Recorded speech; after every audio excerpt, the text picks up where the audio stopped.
ร่วมกันพี่น้องเอิ้นว่าทำบุญร่วมญาติ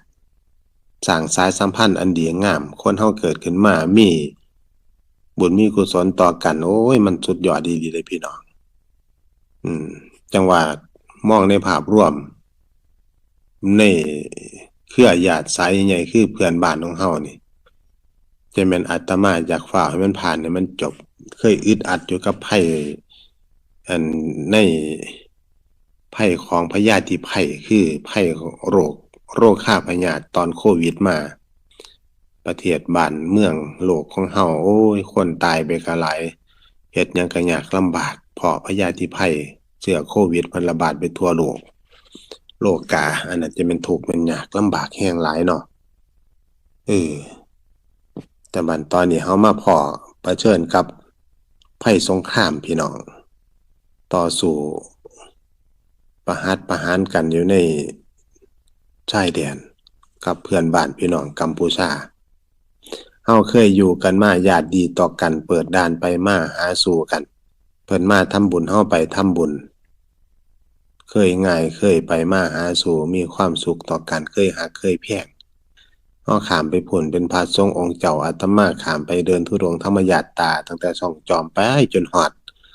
โฮจิมินห์พี่น้องมันก็ต้อนรับครับสู่ทรงต่อกันไปนั่นคือช่วงเฮาญาติดีนำกันพี่น้องเดินทางกลับออกมามันก็ทรงต่อกันมาไปเห็นถุงสังหารพาไปทำบุญในอดีตที่ผ่านมามีกรรมมีเวรต่อกันพากันไปเกิดสงครามภายในเป็นกัมพูชาเขมรหลายฝ่ายพากันฆ่าล้างเผ่าพันธุ์กันโอ้ยไปเห็นก็สังเวชใจพาพี่น้องไปทำบุญอุทิศบังสกุลเพิ่นก็ไปเห็นพวกอาทิหัวกะโหลกเพิ่นเต็มอยู่ในถ้ำนี่ถ้ำสังหารถามพ่อใหญ่ผู้มีอายุยืนเว้าสู่ฟังแล้วยังเขียนอักๆอยู่แล้วเว้าให้ฟังผู้เราทันต่อเหตุการณ์สมัยนั้นอาตมาก็ยังทันอยู่เด้แต่ว่าอยู่คนละประเทศอายุซ้ำอาตมาก็ยังทันอยู่สมัยเพิ่นฆ่าล้างเผ่าพันธุ์เพิ่นแตกอพยพมาอาศัยอยู่ฝั่งประเทศไทยเฮ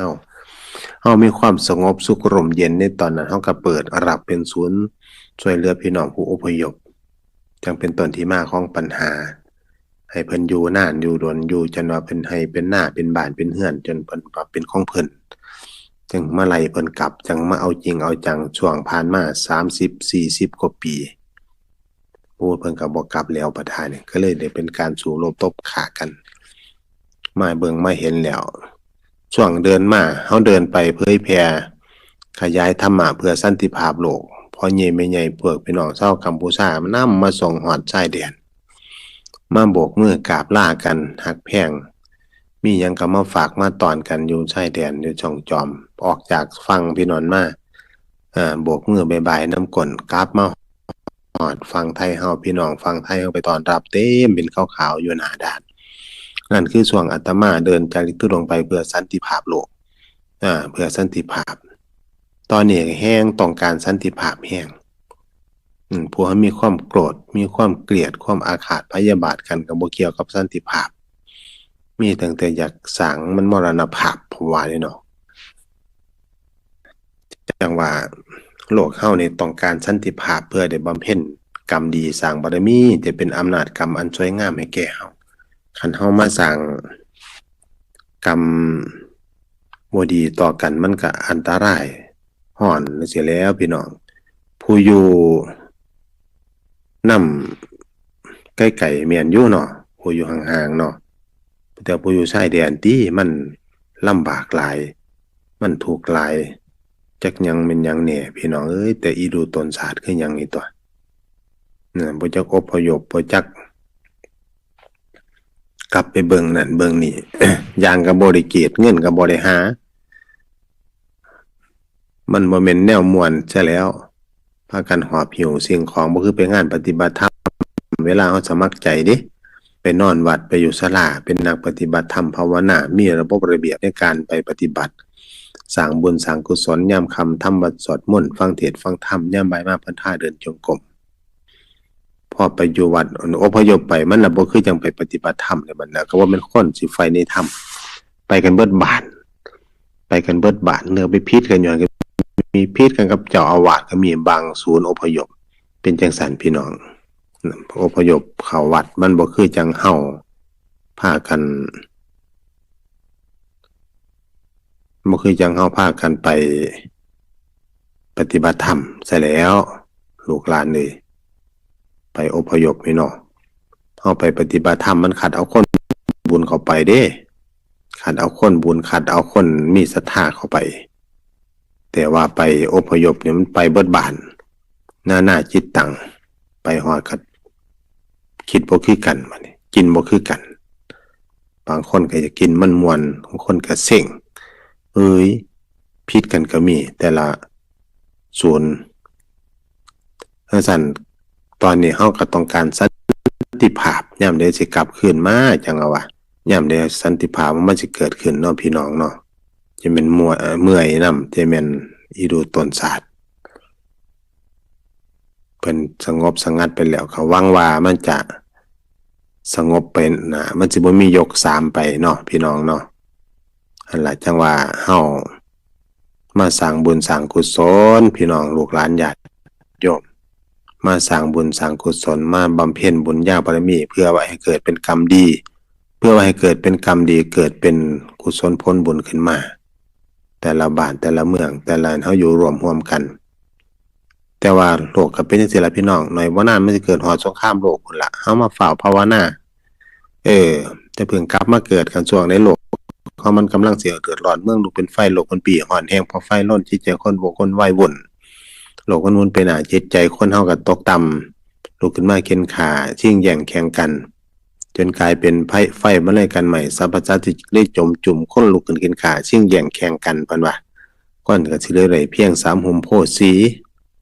ฝ่าพากันตองกันคิดพิจารณาเอาพอไว้คนสิเลยเพียง3หุมโพธิ์สีคือผู้อยู่ในพระพุทธพระธรรมพระสงฆ์ผู้อยู่ในศีลทานภาวนาแล้วจังค่อยสิพากันอยู่ในโลกมีมุมที่จริงแล้วมันมีมุมเซามีแห้งอ่ะแหละสำคัญครับได้ให้เฮาล่ะทางออกเบิดแล้วว่าเอาทางออกปลูกอ้อยปลูกยางมันก็ยังมีห่มพอได้อาศัยอยู่เด้ยังมีห่มบักม่วงยังมีห่มบักลำไยยังมีห่มบักบกยังมีห่มบักเข่งพอได้เซาห่มพอได้นั่งกินข้าวกินน้ำกันอยู่ได้ในหันก็ดีในพื้นไร่กว้างๆที่มันเต็มไปด้วยแสงแดดที่แผดเผาเวลาไปถอนมันตัดอ้อยยังก็ตามพี่น้องก็ยังพอมีอยู่เนาะยังมีพี่มองอยู่อาศัยอยู่สันโลกใบนี้มันจะฮ้อนแห้งปานไฟร่นปนปี่ฮ้อนแห้งไฟมาได้กันใหม่สรรพสัตว์จุ่มคนลุกขึ้นขี้ขาชิงแย่งแข่งกันมันยังสิมีมุมธรรมะอยู่เด้มีมุมธรรมะพอให้เฮาได้ปฏิบัติให้เฮาได้ภาวนาพอได้หายใจอยู่จังซั่นจังสิเหลืออยู่ได้เพียง3หุมโพธิ์สีเพิ่นว่า3หุมโพธิ์สีคือบุคคลที่มาในศีลทานภาวนาเข้าถึงพระรัตนตรัยพระพุทธพระธรรมพระสงฆ์นี่แล้วฟ้าวหิมะทำไมก่อนมันสิได้เบิดเวลานำตัวเองเดินเข้าห่มเฮาวิ่งไปพี่น้องรถเฮารถบางเทื่อโอ้ยเจมมันค่ำมันคุ้นไปยางหัวอยู่หน้าลานยางจังซี่นะเบิดน้ำมันอยู่บ่ไกลปั๊มนั่นคือมันค่ำมันคุ้นเพิ่นว่าเด้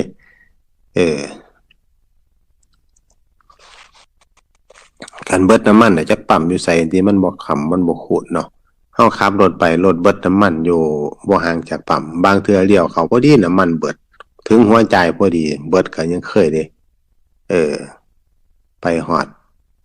มันเตือนสีแดงมาถนนนำหาปั๊มพอฮอดปั๊มแล้วเลี้ยวเข้าไปพอจะจอดดับเครื่องเขาบอกว่าพี่มาช่องพี่มาตู้พี่ตู้นั้นมันเบิดเขาว่ะเฮากำลังสิไปตู้น่ะสตาร์ทบ่ติดมันเบิดพอดีก็เคยได้พี่น้องเพราะน้ำมันแดงมาเตือนมาตั้งแต่ไกลแล้วให้ไปบ่ฮอดเขาก็เลยเอาสายยาวๆยืนมาให้ใส่มาเติมให้นั่นคือมันค่ำมันคูนมันไปเบิดอยู่ช่วงปั๊มน้ำมันพอดีสุดหนึ่งพากันมาตั้งแต่น้องคายรถตู้มาด้วยความเร็วคือกันมอดน้องโมชอเลี้ยวเข้าไปจังได้จังค่อยนอดหล่อออกจักแต่ยามเลยกระบูก็ตอนหล่อออกแล้วว่าหล่อรุดออกลงไปอยู่ของหย่องหล่อรถตอนมันรุดออกก็เต้นน้องแนงเขาก็มาเรียนมาคุบไปให้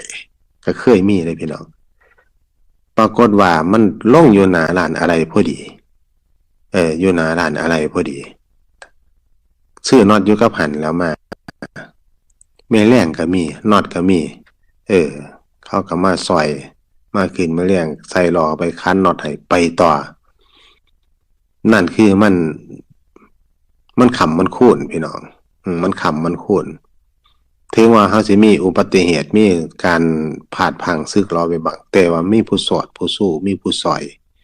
รถเบิดน้ำมันอยู่ในปั๊มหนึ่งรถรถนอดรุดอยู่หน้าร้านขายอะไรหนึ่งนั่นมันขำมันคูนปีนั้นคือกันนะพี่น้องเนี่ยฉะนั้นให้ใจชีวิตเฮามันสิมาเบิดลมหายใจอยู่หม่องบุญหม่องกุศลหลายๆเหมือนกับรถเบิดน้ำมันอยู่หน้าปั๊มเหมือนกับรถนอดรุดมีปัญหาอยู่ร้านขายอะไรอยู่ไกลสร้างอยู่อู่บ่ได้ไปจ้างรถมาหยังโอ้ยปั๊มน้ำมันได้หลายมันคือมาเบิดอยู่กลางดงกลางป่านั่นมันบ่ขำมันบ่คูดคันมันขำมันคูดโอ้ยมันเบิดอยู่ไกลๆปั๊มเพราะตั้งแต่เตือนสัญญาณวับๆขึ้นมามองไปไสก็เห็นแต่ป้ายปั๊มน้ำมันแวะเข้าไปเติมต่อไปนี่เซ้ยชีวิตของคนเฮาคือการเฮ็ดจังได๋มันสิมาต่อเติมเสริมบุญมันสิเบิดบุญเลยในระหว่างที่เฮาอยู่ใกล้กองบุญเฮาเฝ้ากองบุญกันนะบ่ฮู้จักบุญเฮาก็เฝ้าซื่อเด้คือจังกองบุญกองใหญ่ที่สุดในโลกคือกองสังขารธาตุ4ขันธ์5เฮานี่พ่อแม่ให้มานี่คือกองบุญกองใหญ่บ่แม่นเฮาสิไปซื้ออยู่ร้านสังฆพันธ์ไปบูชาอยู่นำวัดนำครูบาอาจารย์ผู้ขามาขอบูชากองบุญเนี่ยบ่แม่นจังซั่นเด้พี่น้องแม่นอยู่แต่ว่านั้นมันคือกองบุญภายนอกกองบวชกองศรัทธานะส่วนกองบุญใหญ่เฮาอีดีก็คือกองร่างกายสังขารเฮานี่แหล้วจังซั่นคนมีปัญญาสิรู้จักเปิดกินเด้คนบ่หลงคนบ่ผิดพลาดอาตมาจึงได้เปรียบเทียบให้แม่ยายโฮมมาเอาบุญกฐินวัดถ้ำผาใหญ่เอารถทัวร์มาพากันกลับพวกแม่ครัวพากันแต่งห่อข้าวให้อย่างดีเอาใส่ถุงขึ้นไปวางไว้ให้อยู่รถบัสสันล่างเพิ่นมารถบัส2สันเนาะเพิ่นก็พากระเป๋าไปใส่ไปทับไปถมเอาไว้ที่ละบัดนี้ไปหอดทางรถมีปัญหาจอดอยู่ตั้งนานก็หิวเขาอยู่จนว่าก็พากันบ่คิดออกพากันบ่สอกหาเขาหาบักท่านมากเขาสิไปขายเสื้อพวกนี้ซื้อน้ำเขากินจนเบิดกลุ่มซื้อบักท่านน้ำเขาจนเขาได้กระตาเป่ากลับเพราะว่าพากันหิวเขาอยู่กับห่อเขาพี่น้องจำบ่ลืมผ่านมานานแล้วก็ดีเทิงที่ตนเทิงอยากหัวคำมาพูนอันนี้อยู่ซุ่มแพเด้พากันรถเสียอยู่ซุ่มแพพากันบ่ได้กินข้าวพาลูกพาหลานอดข้าวเพราะว่ามันบ่คือข้าวเซเว่นติล่ะบ่คือจังอยู่ในเมืองคันอยู่หั่นสิมีร้านขายกับข้าวเงินพากันมีแต่บ่มีหม้องซื้อก็ยังว่าพอรถมันเสียอยู่กลางทางกลางทงพุ่นน่ะเข้าไปเก็บบักท่านสิไปส่งตลาดกลุ่มซื้อกลุ่มขอน้ำเขาให้ลูกให้หลานกินแก่หิวจนเบิดส่วนว่าห่อเขาเฮ็ดให้เทิงแจกเทิงแถมตามจำนวนคนฮอดเหลือห่อเขาบักใหญ่กับน้ำพริกกับแก้วกับเนื้อย่างดีเขาว่าเขาเฮ็ดให้แม่อาจารย์เขาว่าเฮากับเบิดห่วงคือกันว่าเพิ่นได้ห่อเขาแล้วก็บ่ได้โทรถามคือกันเพราะกำลังยากงานเคลียร์การพูนบัดนี้พอเพิ่นไปใกล้สิฮอดจังค่อยโทรถามจังค่อยว่าฮอดใกล้แล้วแต่ว่าก็บ่ทันฮอดเพราะรถเสียเพิ่นว่าไปส่งลูกส่งหลานเขาลงรถเบิดนี่มันกระเป๋าผู้ใดแล้วมันถุงหยังละจัวเปิดออกเป็นห่อข้าวพุ่นน่ะเกือบเที่ยงคืนน่ะผู้ใดสิไปหิวไผสิไปกินมีแต่หัวควนกันซื่อๆแล้วก็นอนมื้ออื่นมาก็เอาไปแบ่งกันไปอุ่นใหม่ตัวทั้งข้าวทั้งเนื้อย่างนี่ล่ะพี่น้องชีวิตของคนเฮาคันหาว่าเฮาบ่ได้บำเพ็ญสติสมาธิปัญญาเฮาบ่ได้บำเพ็ญบุญบารมีเฮาสิเฝ้าห่อข้าวซื่อๆร่างกายสังขารก็นี่คือห่อข้าวอันยิ่งใหญ่เด้บ่นี่คือกองบุญกองใหญ่ของเฮาสามารถพากันเอาร่างกายสังขารนี่เข้าวัดปฏิบัติธรรมมานั่งฟังเทศน์ฟังธรรมมาเปิดโทรศัพท์ฟังธรรมะเปิดวิทยุฟังธรรมะเฮาสิเป็นคนที่มีความถึงพร้อมบ่หิวเหมือนกับรถมันสิเป็นคนขำคนคูนขึ้นมาเพราะเฮาบ่ได้หมุนในโลกอย่างเดียวแต่เฮามาปฏิบัติธรรม เฮาสิพากันมาปฏิบัติธรรมเฮาพากันมาบำเพ็ญภาวนาพี่น้องญาติโยมพากันมาเอาบุญพากันมาภาวนาให้ครบวงจรเกิดเป็นคนควรเอาสินของเคียนขิ้งให้มันของเพิ่นว่าดีกว่าหาแต่สอยของเฟอร์นิเจอร์สมัยพากันมาปฏิบัติพากันมาบำเพ็ญภาวนาม่วนมีความสุขกับการปฏิบัติธรรมมีความเพลิดกับการสร้างกรรมดีเฮาจะได้อำนาจใหม่มาครอบครองเฮาคืออำนาจบุญอำนาจกุศลนำส่งเฮาจนไปเกิดดีถึงสุขนั่นคือสิ่งที่เฮาควรมาสร้างมาแต่งมาแปลงสันอาตมาจึงตื่นขึ้นมาทำวัดของอาตมายามมื้อเช้าคือเทศนาเป็นวัดมันสิได้หิวนอนย่างเดินทางมาเบิดคืนมานอนวังตี3กว่าๆก็บ่ได้ว่าเราจะไม่อ้างว่าเหนื่อยนักจะไม่ทำวัดเราจะไม่อ้างว่าหนาวนักจะไม่ทำวัดเราจะไม่อ้างว่าเพิ่งนอนจะไม่ตื่นขึ้นมาทำวัดวัดของเราไม่ใช่ทำวัดสวดมนต์อย่างเดียวแต่เป็นการแสดงธรรมเป็นวัดเทศนาเป็นวัดส่งไปใส่ละมาเนี่ยส่งไปหาพี่น้องลูกหลานทั่วโลกอยู่ใส่ไผฟังไผเปิดห่อข้าวกินได้ผู้นั้นก็ได้กินได้อิ่มคือผู้ได้เปิดวิทยุฟัง FM ฟังเปิดโทรศัพท์ฟังไว้ก็เป็นคนทันต่อเหตุการณ์ฟังสดๆเป็นคนพอแต่เงินสดตัวบ่เป็นไผเขาพัดวันประกันผงฝึกหัดเอาเด้อบ่อยากให้เขาพัดวันประกันผงกับฝึกหัดฟังเทศสดๆเข้าใจบ่ตื่นให้มันทันหมุนมาให้มันพอคนหาให้มันเห็นบ่สดก็ว่าแต่ได้ฟังก็ดีคือกันอยู่แต่ว่าบ่ดีเท่าฟังทันสดๆฝึกหัดเป็นคนทันต่อเหตุการณ์ทันเวลาสั่นดอกว่ามันสินอนต่อได้บัดนี้ทำวัดจบแล้วนี่ก็สินั่งสมาธิอยู่ก็สินั่งแบบหลับบ่จักเพราะว่าเดินทางมาไกลพี่น้องยังบ่ทันได้สวงเบิ่งแต่เว้ามาสิหลับคาไม้อยู่เนี่ยปานนั่งจมสวดมนต์ทางเคยไปจักแม่นเทศอีหยังแหน่บ่นี่เว้าปานฝันเลยนี่ผู้ฟังผู้นอนฟังก็สิหลับในจากก็สิมีบ่จักใครแน่แต่ผู้นั่งฟังอันนั้นเนาะหลับก็ได้แหมแต่ผู้เทศนี่หลับบ่ได้ทรงสิหลับซื่อๆแต่ว่าก็หลับบ่ได้เพราะว่าคันหลับเสียงมันสิดับไปนำบุญรักษาพี่น้องบุญรักษาธรรมคุ้มครองเอาบุญมาฝากเด้ออยู่ไกลพี่น้องก็เอาบุญมาฝากอาตมามื้อนี้มาจะมารับเอาผ้าไตรที่เพิ่นเป็นเจ้าภาพทำบุญวันเกิดเพิ่นนำรับเอาผ้าไตรไปบวชคนละบุตรลูกหลานบุญใหญ่ที่กำลังไปจังซั่นเมื่อคืนจะแวะไปขอกำลังใจจากหมู่คณะเพื่อจะสู่ศึกบุญใหญ่ในการก้าวเดินไปเผยแผ่ในแดนพุทธภูมิจะไปบวชลูกบวชหลานถือเป็นงานใหญ่รับผิดชอบสูงเติบพอสมควรพี่น้องเป็นบุญเกิดเป็นบุญใหญ่ที่สุดในชีวิตบวชนากุลบุตรลูกหลานเป็น108หรือว่าหลายกว่านั้นพุ่นล่ะที่เพิ่นเพื่อเอาไว้เฮาก็เอาผ้าเพื่อไปนำค่อยถามโมทนาบุญนำกันเด้อพ่อแม่ลูกหลานเด้อโมทนาสาธุนำกันโมทนานำผู้ที่ซอยกองบุญกองทานผู้เป็นเจ้าภาพอาหารภัตตาหารฝากไปเลี้ยงพระภิกษุสงฆ์หมู่ใหญ่สงฆ์คณะใหม่ที่กำลังจะเกิดขึ้นในพระพุทธศาสนาในเมืองตรีบุระอาสัมเอาบุญมาฝากพ่อแม่ลูกหลานญาติโยมสู่คู่สู่คนบุญรักษาธรรมคุ้มครองมีความสุขความเจริญเพื่อทุกข์ให้โศกเพื่อโลกคนภัยปรารถนาสิ่งประการในท่านสอบประกอบไปทำขอการสมความมาปรารถนาโดยตัวถึงกันทุกท่านทุกคนนั่นเทินเจริญพร